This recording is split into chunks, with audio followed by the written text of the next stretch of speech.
Hey fam, it's me, Aaron. And I'm Tony, the Draw Friend. Dan Fadgett. And we're just going to talk about this week's comics because there are a lot of great comics. Age of Apocalypse #1, just quantum leaping out of the pages of Uncanny X-Force. It's the Age of Apocalypse universe, but really this is The Boys. And it's for fans of The Boys. It's even written by Dave Lapham, who basically comes up after Garth Ennis and cleans up his messes, as he's done on Crossed and whatnot. But it's awesome. Lapham also did Caligula. He's basically sick. He did that Farrell's book. He does all that Avatar mess, and he's bringing his Avatar sensibilities to the Age of Apocalypse universe. And the reason I say it's like The Boys is because humans are depowered mutants, basically, and some humans, are taking out their mutant masters with extreme stealth and violence, like The Boys. So, I mean, enjoy it. It's fun.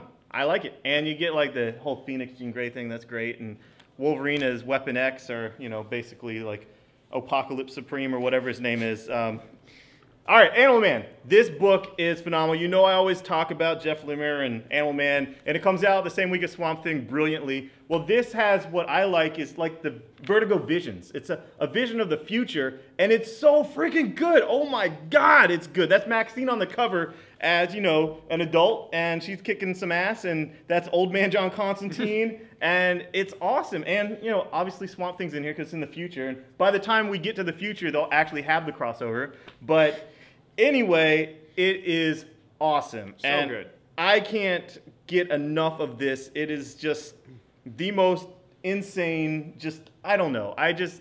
The high school me is just totally doing what high school me always did, which was a private thing. and that's what I do every time I read this stuff, because Vertigo was what kept me going through high school, because Lord knows the superhero books sucked ass in the 90s. I mean, I don't know. There was Robinson Starman. Other than that, Vertigo. Can promise none of the pages in the book are sticky when you come into the store. Well, my copies are, but then I generally read them on the toilet, and then I put them on the shelf and sell them. Swamp Thing, the art is freaking beautiful, and this sinks it, yes, this sinks it right up to Animal Man and the Rot. I promise you, we're ready for it, but this issue, so much stuff happened, and it was freaking beautiful. So gorgeous. If you're not reading both Swamp Thing and Animal Man, you're doing it wrong. So come in here at a comic shop. We have every issue because we can't shut up about it. I reorder that stuff every week. Action Comics has the Bottle City Metropolis. I hope Superman gets them enlarged sooner than he did with Kandor, but I don't know. Maybe Steel can help, you know. Flashpoint is out in softcover, and you really need this book. If you haven't read this book, you should. It has great art. It's Jeff Johns, and it's kind of like the Age of Apocalypse kind of story, but for DC. It's a dystopian future where everyone is at each other's throats. Everyone is just a darker version of what the Super Friends versions are. So you have Wonder Woman and Aquaman at war with each other, the Amazons and the Atlanteans, and Europe is sank, and it's just, it's really dark. And then you have Batman is with a gun, and probably it's not Bruce. I don't want to spoil anything, but you should read this. Not only does this lead into the New 52 specifically, it's also a great read for you if you are a longtime reader or if you're just freaking new. Even if you're new to the New 52, you can sit down and read this and enjoy the hell out of it the same way you could with like Kingdom Come or something. It's a great what if. Yeah, yeah. Like what if the DC Universe got rebooted? All right. So anyway, what I really wanted to talk about this week are these indies books. Fairest is pretty simple. It's a Fable spinoff. It is, some of it set in the Fable lands, and it's just who's the fairest of them all. And Willingham is writing this first 6-issue arc with Jimenez on art, and it's just beautiful and haunting and everything you want Fables to be. If you like Fables, and if you get Fables in the collections, I challenge you not to buy this in the single issues, because if you think you're going to wait for the trade, don't even pick it up and flip through it. Don't even, because it is freaking beautiful. There's no reason to say no. If you pick this up off the shelf and you start flipping through it, it's going to leave with you. So don't do that. Manhattan Projects, it's Infinite Oppenheimers.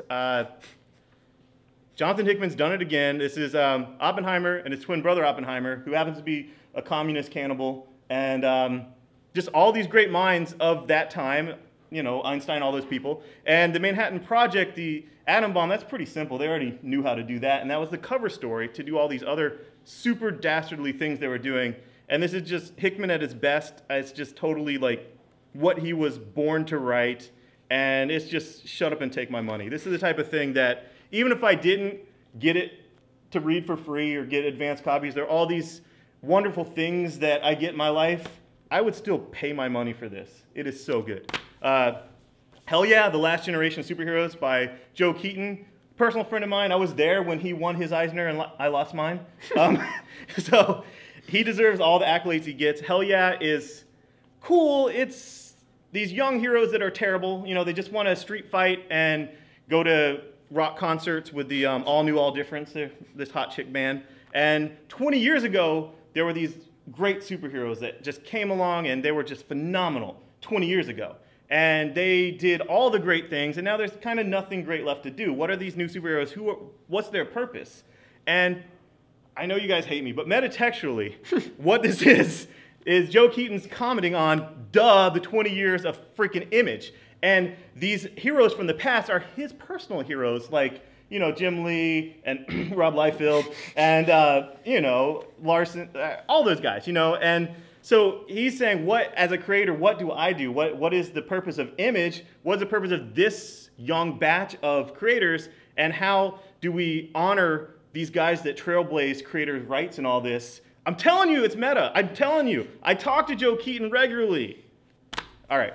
No, I made all that up. Superbia is Grace Randolph, and she is just a wonderfully funny woman. She did the Marvel stuff, and now she's doing Stacktastic on Bleeding Cool. And this book is great. It's fun. I mean, good luck finding one. You probably have to wait to the second print, but we ordered it, and it's awesome. It's basically like the Superman's Home Life.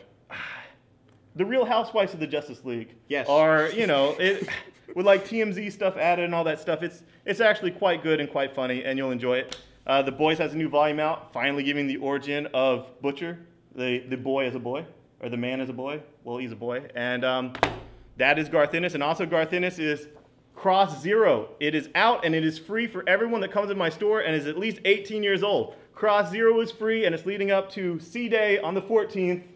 And come in and get it free. And that'll be the 14th, but we'll have this. Like, I'll give it to you free today. I'm not supposed to sell stuff on Tuesday, but I'm not selling it. It's free, so take that, Diamond.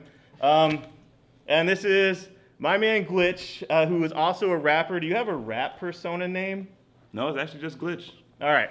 So Glitch is in a band called Magitech, who is they're opening for these A-listers in Nerd Rap. It's the Versus Tour with DN3, Megaran, Adam Warrock, and Williams Evans Jr. It's going to be great. It's tomorrow. If you want to go to it, enjoy. If not, it's you're missing Nerdcore with all affirmative action rappers. I mean, it's not the white rapper Nerdcore stereotype. You know what I'm saying? We have to. Yes. So anyway, Megaran is awesome, and he is actually sponsored by Capcom. Yes. And Adam Warrock is amazing. I don't know if you've listened to any of his stuff. He's been featured on Bleeding Cool a couple times.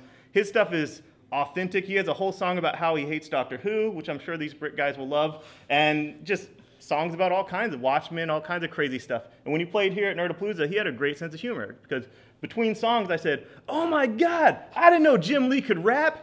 And he thought it was funny. I'm like, was that racist? Yeah, I saw most of them at Nerdapalooza. They give a great performance. If you don't go, you're seriously, seriously missing out. Well, that's in Orlando, but come on. This is tomorrow night at a comic shop in the Geek Easy, and they're going to be performing. Come out 8 o'clock. All right. And you'll perform too, right? Yes, you'll see me being completely stupid and spontaneous, so. Wearing costumes?